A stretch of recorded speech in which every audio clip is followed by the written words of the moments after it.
ശ്ലോകം 10.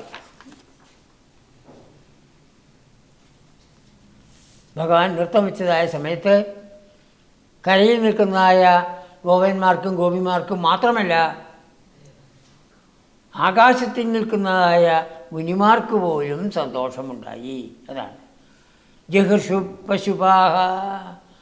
പശുക്കളെ പാലിക്കുന്ന ആ ഗോപന്മാർ ഭഗവാൻ ഈ വിധത്തിൽ നൃത്തം ചെയ്തതായ സമയത്ത് സന്തോഷിച്ചു.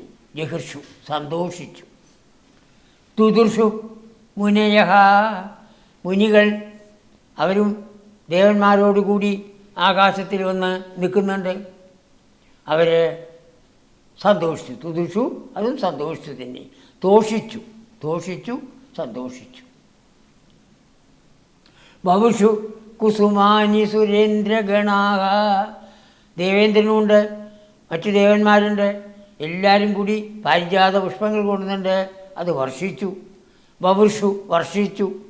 കുസുമാനി അവർ പാരിജാത പുഷ്പങ്ങൾ ഭഗവാന്റെ ശിരസിലേക്ക് വർഷിച്ചു.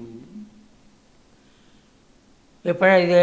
ത്വയി നൃത്യതി, ഹേ ഭഗവാൻ അങ്ങ് നൃത്തം ചെയ്യുമ്പോൾ.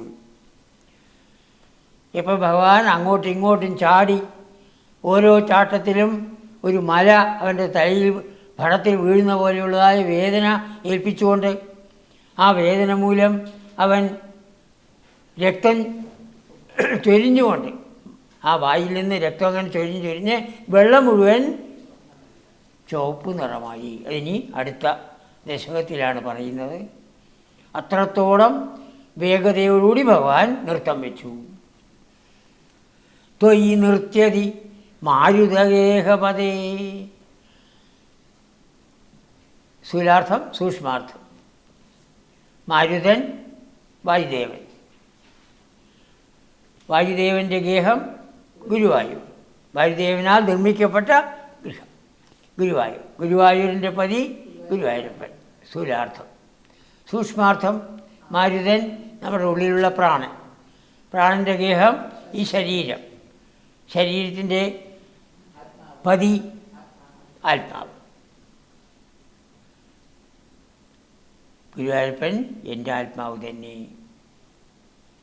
എല്ലാവരുടെയും ആത്മാവാണ്. ചിലവരത് മനസ്സിലാക്കണു, ചിലർ മനസ്സിലാക്കുന്നില്ല. ഗുരുവായൂരപ്പൻ ആരാണ്? പരമാത്മാവാണ്. പരമാത്മാവും ജീവാത്മാവും ഒന്നു തന്നെയാണ്. രണ്ടെന്നുള്ളത് ആ ഒരു ഭേദബുദ്ധിയാണ്. ആ ഭേദബുദ്ധി ഉണ്ടാവാൻ പാടില്ല. അഭേദഭാവന നിലനിർത്തണം എപ്പോഴും. എല്ലാ ജീവന്മാരും ഒന്നു തന്നെ, എല്ലാ ജീവന്മാരും ആ ഭഗവാൻ തന്നെ. ഈ തത്വമാണ് അഹം ബ്രഹ്മ എന്ന ഉപനിഷത്ത് വാക്യത്തിൽ പറഞ്ഞിരിക്കുന്നത്. അഹം ബ്രഹ്മാസ്മി, ഞാൻ ബ്രഹ്മം തന്നെ. ഞാനും ഭഗവാനും തമ്മിലും വ്യത്യാസമില്ല. ഇപ്പോൾ വ്യത്യാസം വന്നത് എന്തുകൊണ്ട്? ഭഗവാന്റെ ശക്തിയായ മായ എന്നെ ബാധിച്ചതുകൊണ്ട്. മായയുടെ ആവരണം മൂലമാണ് എനിക്ക് ഈ വ്യത്യാസം തോന്നുന്നത്. ഒന്നു തന്നെയാണ്. എല്ലാ ജീവന്മാരും അങ്ങനെയാണ്. ചില ജീവന്മാർ അറിയുന്നു, ആ ഭഗവാനെ പ്രാപിക്കാൻ വേണ്ടി പരിശ്രമിക്കുന്നു.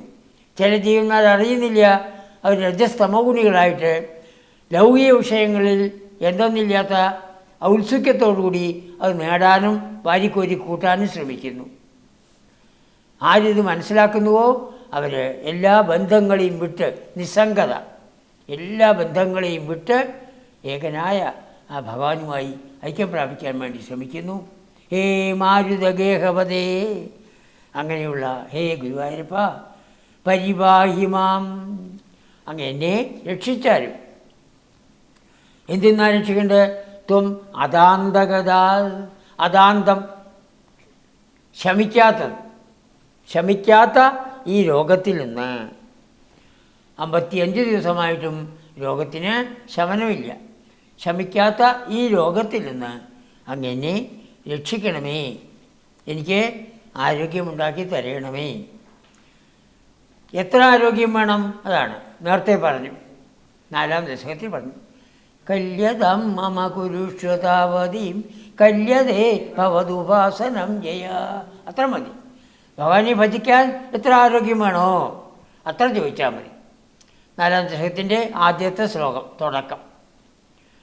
എത്ര ആരോഗ്യമുണ്ടെങ്കിൽ എനിക്ക് അങ്ങയെ ഭജിക്കാൻ സാധിക്കുമോ? ബോധം കെട്ട് കിടന്നാൽ ഭഗവാനെ ഭജിക്കാൻ പറ്റുമോ? ഇല്ല, നമുക്കൊന്നും ഓർമ്മയുണ്ടാവില്ല. അതികഠിനമായ വേദന എന്തെങ്കിലും ഉണ്ടെങ്കിലോ ഓർമ്മയുണ്ടാവുമോ? ഇല്ല, അപ്പോഴും ഇല്ല. അപ്പോൾ അങ്ങയെ ഭജിക്കത്തക്ക വിധത്തിൽ എനിക്ക് ആരോഗ്യത്തെ തരണേ എന്ന് ഭട്ടതിരിപ്പാട് പറയുക. ആദാന്തഗത, എന്നെ സംബന്ധിച്ച് എനിക്ക് തോന്നുന്നത് ഇതൊരിക്കലും ദാന്തമാവില്ല, ശമിക്കില്ല. അദാന്തമാണിത്, ശമിക്കാത്തതാണ്. ശമിക്കാത്ത ഈ രോഗത്തിൽ നിന്ന് അങ്ങനെ രക്ഷിക്കണേ എന്നുള്ളതായ പ്രാർത്ഥനയോടുകൂടിയാണ് ദശകം ഉപസംഹരിച്ചിരിക്കുന്നത്. നമ്മുടെയും പ്രാർത്ഥന ഇത് തന്നെയാണ്.